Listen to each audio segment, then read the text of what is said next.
We are, what we do. We've got over 30 researchers around the country, a good group here at Canterbury, a significant group in Auckland, and a sprinkling of other researchers around the country that we work with.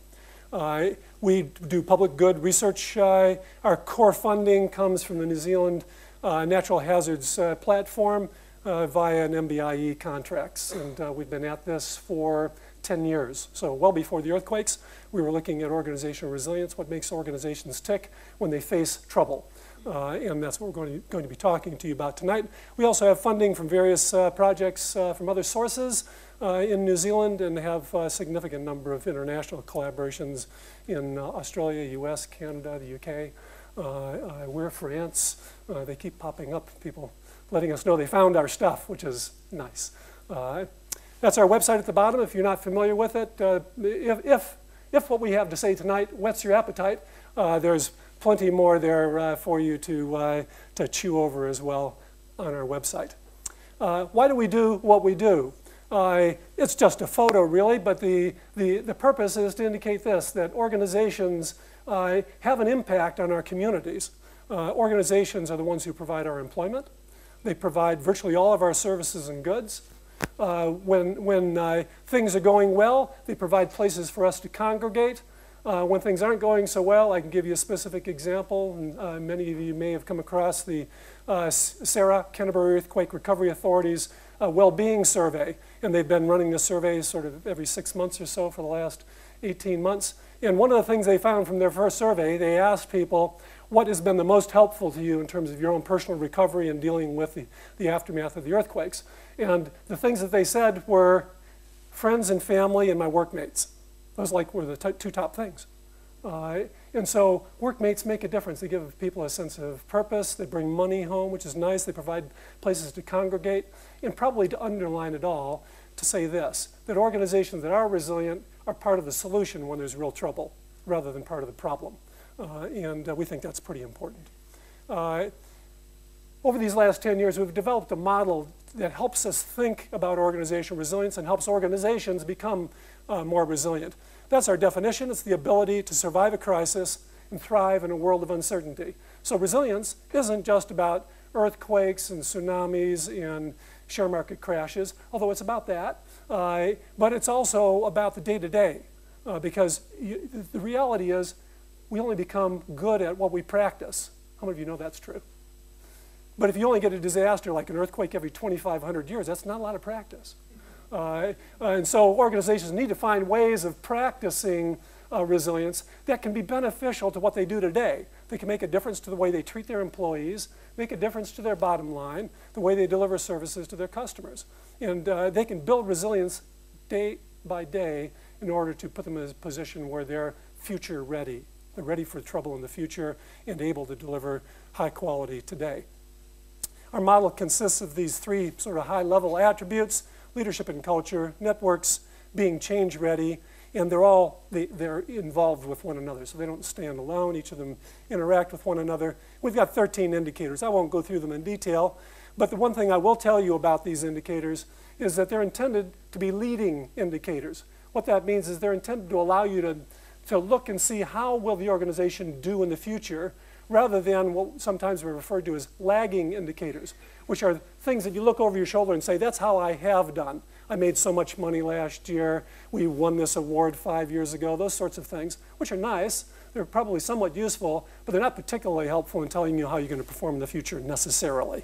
Unfortunately, the past is not always a good forecaster of the future. And we believe these indicators, and we have a couple of mechanisms for measuring them for organizations, can help an organization get a sense of how they're likely to perform if trouble comes in the future.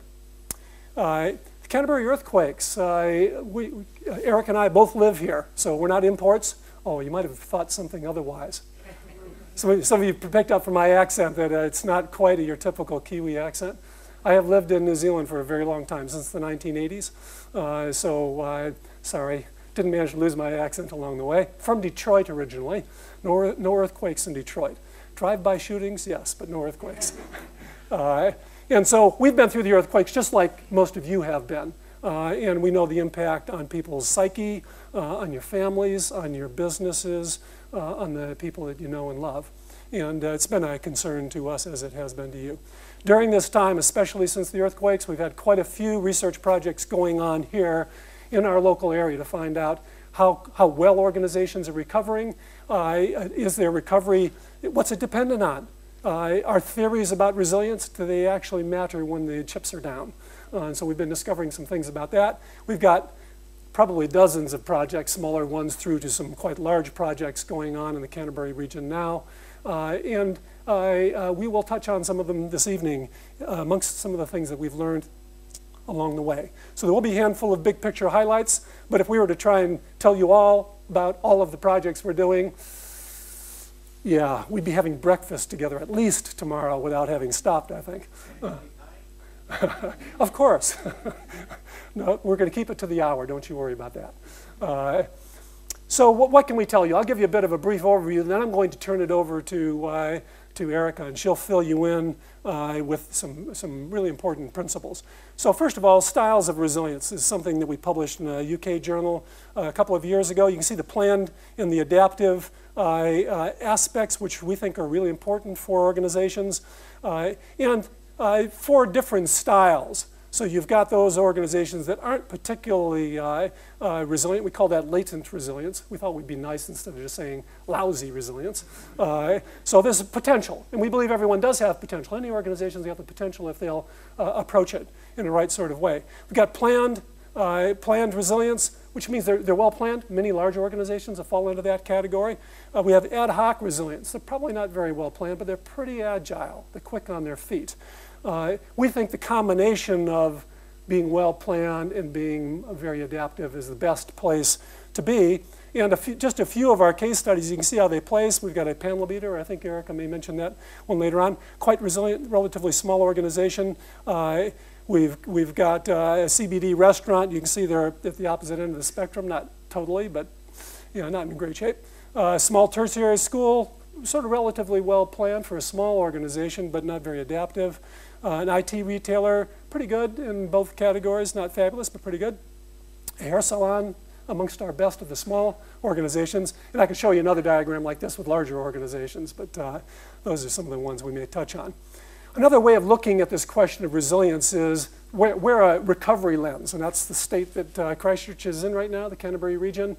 We're in the process of recovering from a world-class event, and there's no doubt about that. If any of you have done any traveling or any reading, quite unusual. And looking at a comparison between the type of event and the type of recovery. So your recovery could be in decline. You survive, but you're heading downhill. You're not doing that flash. You recover fully, pretty much back to where you were. You're doing okay. You can bounce back. New ways of doing things. You may have higher revenues, but new ways of delivering your goods and services. And we've got quite a few examples of that. And bouncing forward, you're doing fabulously. Your revenue's going really, really well. Your costs are under control. And you're delivering some really bright new ways of getting things done. And then comparing that across the type of event. A crisis or emergency is significant, like having a fire in your building, something like that is significant, but it's probably, for most organizations, not life-threatening. A disaster or a catastrophe. Catastrophe is the worst you can have. And actually, Christchurch had all 3 of those, depending on which part of town you were in and the kind of business you had. All of those things were happening. And all of these things have happened. We've got businesses that are in decline. We've got businesses that are recovering fully. We've got those that have bounced back and those that have bounced forward. So we've got stories that would fill all of those. But the key question that really you want to consider is, if the least resilient are those that are in decline or fail, and it was a crisis or an emergency, it could have been worse, but they didn't do it all well. And the best is they faced a catastrophe. Their building collapsed, they had staff killed, they lost some of their best customers, and yet they're bouncing forward in spite of that. How many of you would agree that's a good indication of high resilience? We think so. The question we wanted to begin addressing to help you understand tonight is, how do you get from one to the other? Okay, how do you get from one place to the other?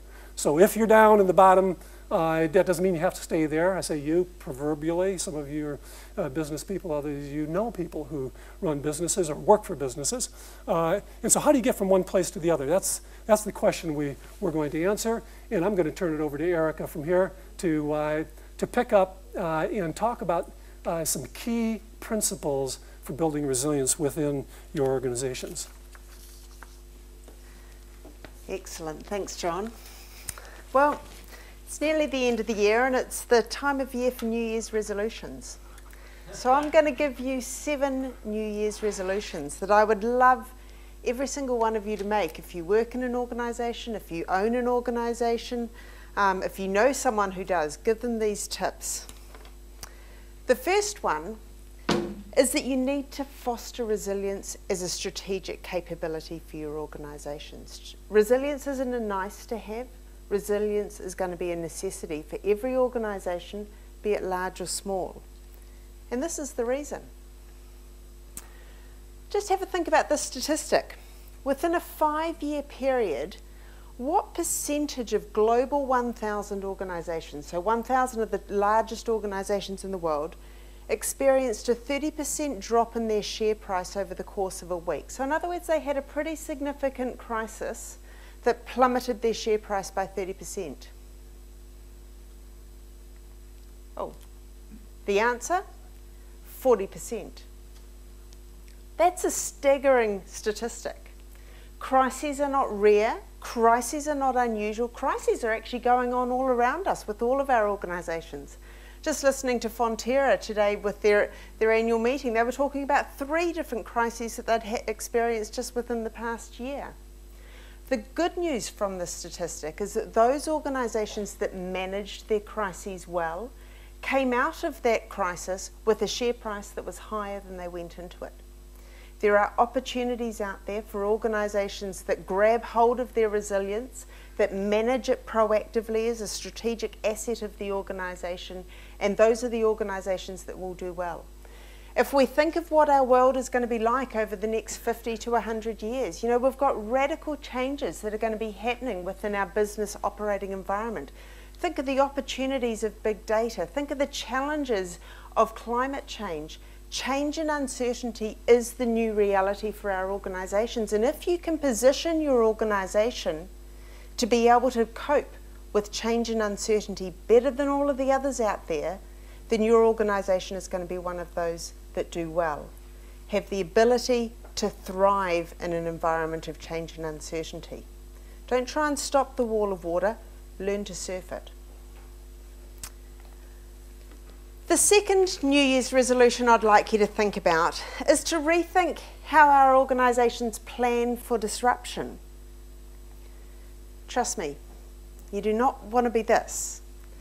And this isn't an isolated case. There were so many organisations across Canterbury that hadn't done some of the basics and were therefore having to send in rescue teams right across the city to rescue hard drives and servers. In this day and age, it's not good enough. There are levels of planning that all of our organisations should be thinking about, doing the basics, about making sure that they're prepared for disruption. But from our research, and we've been tracking business recovery since over the past 3 years, including at the moment we're doing a large data capture from nearly 2,500 organisations in the Greater Canterbury area. And one of the surprising things that we're finding, however, is that there's actually a bit of a disconnect between an organisation's level of planning and its survival. The theory tells us that the better planned an organisation is, the more resilient they should be. However, that's not necessarily what we're finding. And so we're needing to delve further into this, and we think that we need to sell a different message to organisations about how they should plan for disruption. And there's 2 parts to this problem. The first one is some organisations aren't actually doing any planning. So in one of our surveys, we asked Canterbury tourism organisations, you know, how happy they were with their current levels of preparedness, and this is data captured from after the February earthquake. 78% of them were quite happy with their current level of preparedness. 71% of them felt much better prepared to deal with future disasters given what they recently experienced. And yet, in that exact same survey, only 48% of them were actively backing up their data. There's a big disconnect here between people's confidence and their perception of how well prepared they are, and yet their basic levels of planning. The other challenge that we have, though, is that potentially the planning people are doing is not getting them to where they need it to be. This is from a different survey when we asked organisations how helpful different measures that they had taken, how helpful they were in mitigating the effects of the earthquake. And what you can see here is that only 22% of organisations thought that the business continuity, emergency management or disaster preparedness planning that they had done was very helpful to their organisation. A staggering 54% of organisations felt that their practice response to a disaster didn't actually really help them. We've got a few things mixed up in those statistics though. Some of those organisations won't have done very much planning, and other organisations that did do the planning found them to be fantasy documents.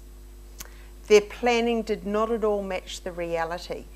So we've got some summer research students going to be delving more into that to see if we can provide some more tangible advice for organisations about how to go about and do their planning. But really, it comes down to this. If you think of an organisation's resilience as being made up of two parts, being planned and being adaptive, planning alone is not enough. An organisation needs to plan for the fact that the vast majority of the time their plan will not work. They need to plan to be agile. They need to plan to adapt, to be able to make decisions when all of their baseline operating assumptions were thrown out of the window. So it's about focusing our planning on how to respond when the planning doesn't work. And we've got some advice here. We've got some booklets if anyone is interested, particularly aimed at small and medium-sized businesses. This booklet is called Shut Happens. It gives 10 simple ideas that any small business could pick up and start proactively improving their resilience tomorrow. So feel free to come along and grab one of these brochures if you'd like after the talk. So the third New Year's resolution I would like businesses in Canterbury to be thinking about is to manage your social capital just as closely as you manage your financial capital. And this is a bit of a surprise actually. There's very little in the international literature about the importance of social capital for organisations to recover. There's lots of stuff talking about the importance of social capital and how communities recover, but social capital is very important for organisations. I'm going to talk about what we mean by social capital. Ultimately, what we've found is that organisations with more money, more staff, more organisational resources aren't necessarily recovering any faster or better than organisations without them. It seems that resources are less important to an organisation's recovery trajectory than that organisation's resourcefulness. And I'll give you an example. This is a picture from Coney Island after Hurricane Sandy whipped through. So Coney Island's a little bit south of New York, an area completely devastated by Hurricane Sandy. It's an area with theme parks, very strong sense of place. If you think of Lyttelton and how the people of Lyttelton and the businesses of Lyttelton feel strongly attached to Lyttelton, and you can see that coming through in their recovery, Coney Island would have similar levels of social capital. Coney Island, however, is not, it's almost not insured. Because it is so close to sea level, all of those businesses basically could not get any flood insurance. And so they were faced with similar levels of damage and disruption as Christchurch. And yet with no insurance, people couldn't just sit around and wait for the payout to get their businesses back up and running. The recovery pace of Coney Island was quite remarkable. They started crowdsourcing funding. You know, they were going out to the internet. People were raising money. They knew that there was going to be no cavalry coming over the horizon, and so they got on and got their businesses up and operating. And it's quite remarkable to see that paradox where insurance has been very good for Canterbury, but there's also a flip side to it, you know, in that it potentially has reduced our level of resourcefulness to just get on and be masters of our own recovery. So if resources, if dollars, if equipment, etc., isn't the big driver of recovery, then what is? Well, it seems the bigger driver of recovery are these sorts of things. Who your 3 a.m. friends are. Now, we talk about 3 a.m. friends as those people who, if you have to, you can pick up your cell phone, call them at 3 a.m. and 1, they'll pick up the phone. 2, they'll be prepared to talk to you. And 3, they'll say, sure, you've got a problem, I'm getting out of bed and I'm coming to help you. Now, 3 a.m. friends are not created by strict service level agreements and contracts saying you will do X, Y, and Z. 3 a.m. friends come from interpersonal relationships. It's actually knowing that person who's on the other end of the phone. You know, it's about knowing people in your supply chain, knowing them by face, knowing them by their first name, knowing what their family is like, having met them and socialised with them. The bigger drivers of resilience are the way that you treat your customers, the way that you treat your staff, and the way that you treat your suppliers. Whether they're willing to be there for you and to go the extra mile for you when the chips are down. And you can see that all of these things actually emerge from how an organisation delivers its day-to-day. They're not things that actually just emerge after an earthquake, that you can quickly put X, Y, and Z in place. They're things that organisations live and breathe every day. So the culture that you embed in your organisation every day, the ethos that you try and engender, will have a direct influence on how your organisation recovers when its feet are put to the fire. And it doesn't have to be an earthquake, as Fonterra shows. It could be a reputation crisis. It could be, you know, a fire or a major failure of a customer or a supply chain. Crises come in many different forms, but these core elements will help your organisation get through all of those different types of crises. The fourth New Year's resolution I'd like our businesses to be making is about keeping your greatest asset engaged. Now, this always sounds quite flippant, you know, people are our organisation's greatest asset, but I can tell you that they are, and they're even more so in a crisis. So what is it that you need to, that Canterbury businesses need to be thinking about?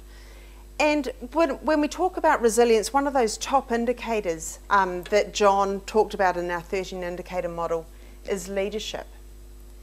And we've had researchers, Bernard Walker and Nillikant, who've been going and they've undertaken over 250 interviews with senior managers from critical infrastructure organisations right across Canterbury, really trying to understand what it is that enables them to get through times of crisis. And these are some of the themes that are emerging. That it's actually not just leadership at the top of the organisation that's important. It's leadership throughout the organisation that's important. Middle management is really, really important to an organisation's resilience. So let's say, for example, you have a very large organisation. The senior management team might be making decisions and implementing policies, etc., but they are translated through the organisation through a whole tier of middle management. And you get a middle manager in there who's not very good on the EQ, the emotional intelligence. They don't have much empathy. They're not a good people person. They can very quickly disengage a whole portion of your workforce. And recovery's hard. Response is heroic. Your people will typically be there for you in the response. But recovery's hard, recovery's long, and if people are feeling a little bit down and a little bit disengaged, they won't be there for your organisation just when it needs them the most. It's also important to be balancing workload demands and creating a learning culture within an organisation. So it's about making sure that we do actually learn from what has happened. So many organisations say that they've learned it, they've done a debrief, they've said, right, we need to do X, Y, and Z. But ultimately, when the crisis comes along the next year, they make the same mistakes. They're not necessarily open to learning and really embedding those learnings into changing the way that their organisation does things. I can't remember what number we're up to, but it must be about number 5. Number 5? Okay. Excellent. So your 5th New Year's resolution is to practice resilience as a team sport. Resilience is not a game where there is only one winner. Your organisation is not an island. It's operating within a complex system of other organisations within the community, etc. So it's not like you can say, right, I'm going to be the most resilient organisation and damn to the rest of them. Because you're operating through a supply chain. And you're only as resilient as your customers and your suppliers, your employees, and the community within which you operate. So if your organisation wants to be truly resilient, you need to lift the game of everyone. Because ultimately, what is their crisis will soon become your crisis, because you're operating within a network. And it's like being a spider on the web. If there's perturbations going in one part of the web, it'll soon start travelling into your world. And we've seen within Christchurch distinct patterns of winners and losers. And some of this has been spatial. You've seen parts of the city, that have actually boomed during the recovery period, and other parts of the city that have been in decline. But it's also happened across different sectors. What's been really surprising to us, though, is that there were some distinct surprises in there in terms of who did well and who hasn't done as well. For example, the construction sector. We always think of them, when we started doing all of our business surveys, we selected a whole lot of sectors to really proactively monitor, and we selected building suppliers because we knew they had a boom coming. They were going to be our boom sector to really monitor. The first 2 years after Christchurch's earthquake, they were our worst performing sector. And they knew there was a boom coming, and they had huge difficulty because it wasn't coming. So they were having to gear up, get ready, but it never came. And so they had big difficulties trying to manage sort of knowing when that was coming. But there's also interdependencies that happen. So for example, between the trucking sector and what we call fast-moving consumer goods, which is essentially your supermarkets, there were huge feedback loops going on there. So the logistics people, the trucking people, all of their warehouses, basically the shelving fell over. So they had everything that was damaged and broken within their distribution centres. The supermarkets also had a whole lot of stuff that was broken and damaged within their stores. They needed to get rid of that, and they needed new stock in, and often it was different types of stock that they wanted. But the trucking sector couldn't transport stuff through its distribution, and we actually got a cycle going where, because they were both in crisis, neither of them could easily get out of it until we managed to break that feedback loop. So there's all sorts of unintended consequences that often happen because we're operating within a network. Your resilience affects my resilience, and my resilience affects your resilience. So the best way to do things is to raise everybody's resilience. And we've seen this within Canterbury. We've seen a shift to greater levels of collaboration. We've seen businesses that were previously competitors that are now sharing premises, still as separate businesses, but they're proactively working together, sharing capital, sharing machinery, etc. We've seen vastly different organisations that have started co-locating. You think of the furniture shop, the kitchen shop, the hi-fi stereo shop that are now all located together within Christchurch. Businesses coming together for the good of Canterbury Inc. The 6th message, or the 6th New Year's resolution that I'd like you to think about is don't take your eye off the ball. Resilience is not a static quality. Everything that happens to your organisation goes through typical boom not boom bust, but it goes through typical cycles all through the year, over the various years.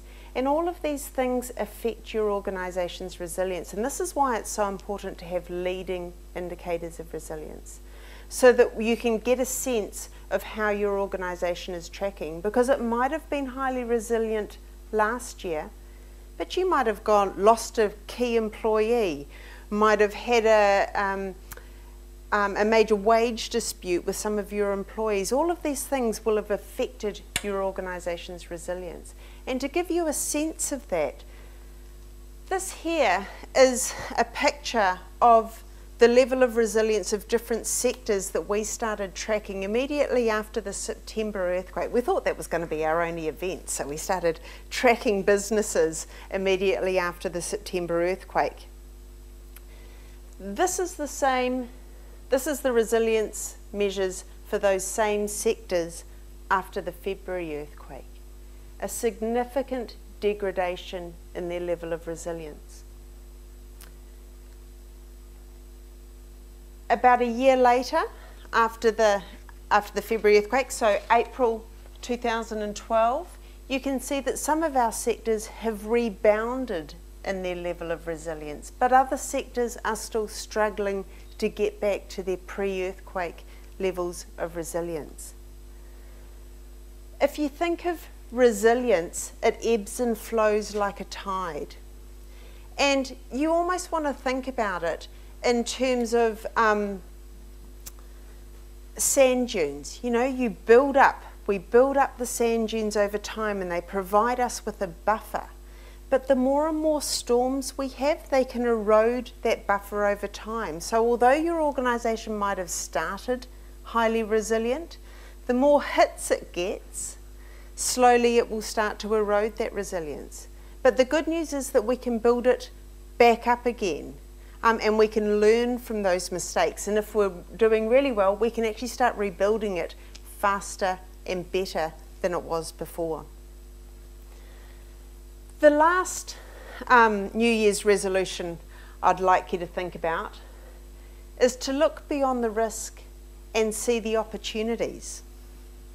Because one of the, well, it's surprising, but it's also heartening findings that we've found when looking at how businesses have recovered following our earthquakes, is that when recovery to pre-disaster ways of doing things is not possible, it sometimes frees the organisation to rethink their entire business model.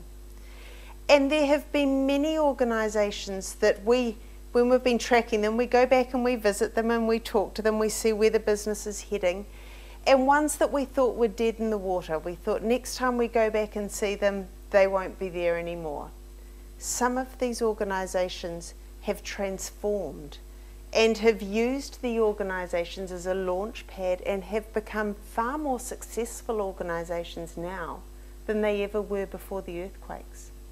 And sometimes it is the most damaged, the most disruptive organisations that have found it easier to take this transformational leap. It seems if you're only a little bit damaged, then the incentive is to just rebuild back what was. But if you've sort of got a bare ground, then the imagination comes back in and people can rethink what's going to be my business opportunity given our current context. You know, what's the opportunity, the niche in Christchurch today? Not what it was 10 years ago, which is probably when you started up your business and developed your strategy. One of the things an organisation should do immediately after a crisis is to pull out its strategic plan. Say, what are the things, where do we want to go to?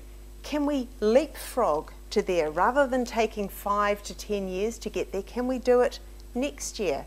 Or do we actually need to really rethink where it is that we're going and come up with some new ideas of what's going to work in the Christchurch of today? Because the Christchurch of today will never be the same as the Christchurch prior to the earthquakes. And the sooner that we can grasp that and look for today's opportunities, the better our organisations will recover. And here's just a small example of a panel beater that in Christchurch that previously had 3 locations scattered around Christchurch, and 2 of their locations were irreparably damaged, so they could not go back into them. So all of a sudden they had staff and a prior customer base that was sufficient to keep 3 locations going, and now they only have 1 business premises. Faced with the prospect of potentially having to lay off 2/3 of the staff, the business owner actually sat down with all of their employees and decided to co-create, to come up together with a solution. And they came up with an idea of how they could run a shift work model with their 1 remaining location, so they could keep most of their people still employed. But what's even more impressive is that they've completely reformed their business model, and it's not only good for the business, it's good for me as the customer. Before, you might have taken your car to this panel beater and it would have gone through the process, and it probably would have taken a week to come back out the other side fully repaired. Now, because space is at a premium, they actually look at the flow of the vehicle through, and now you will drop your car in the morning, and odds are it might be ready for you to pick up at the end of the day or first thing the following morning. So it's not only good for their employees, it's actually better business, and it's better for the customers. But it's something that probably was unimaginable for that business to even conceive of prior to the earthquakes. Necessity is the mother of invention, and what would be really good is if we didn't need a crisis to come up with those good ideas. So, but leverage, it's like looking at the burning platforms, you know, take the opportunity to look at how you can make your organisation better. But it doesn't happen easily. There are always barriers to transformation, be they real or imagined, and unintended consequences sometimes when you do make changes, and resistance to change. But there are organisations out there really trying to capture the learning. So just as an example, the State Services Commission have been running a project to look at all of the innovation that government departments used following the earthquakes, and are looking to see how they can take those learnings and not only embed them in the way they do business in Christchurch, but also look to see if they can translate those learnings into the way that other large urban centres operate as well. So, those are your New Year's resolutions. Am I? 6? Oh, sorry, number 1 was foster resilience as a strategic capability. Someone's been taking notes, haven't they? So Christchurch, and so New Zealand, opportunities lie within. Because if we think of this, if we think that resilience is not a nice to have, and that it's likely to be a differentiator of the businesses that not only survive, but the businesses that actually manage to thrive over the coming decades, then resilience is a strategic imperative not just for New Zealand organisations, but internationally. The heartening thing from the story of Christchurch is that the evidence tells us that resilience is not only the domain of the large and very well resourced organisations. Small organisations and those that don't have a whole lot of resources at their disposal have actually proved to be just as resilient as some of the larger ones. So there's an opportunity here for New Zealand. We have a good story to tell, and with just a few nudges in the right direction, if we could get everyone to take those 7 New Year's resolutions and start moving in some small way to implementing just a couple of these resilience ideas, then New Zealand organisations could really start to achieve a step change in our resilience. And it's about not only just focusing on planning for crises, but focusing on becoming more agile and adaptive organisations, and organisations that look for the opportunities that always arise through change and adversity. So, on that note, I'm sure there are bound to be some questions arising, and John and I would be more than happy to answer them. Thank you.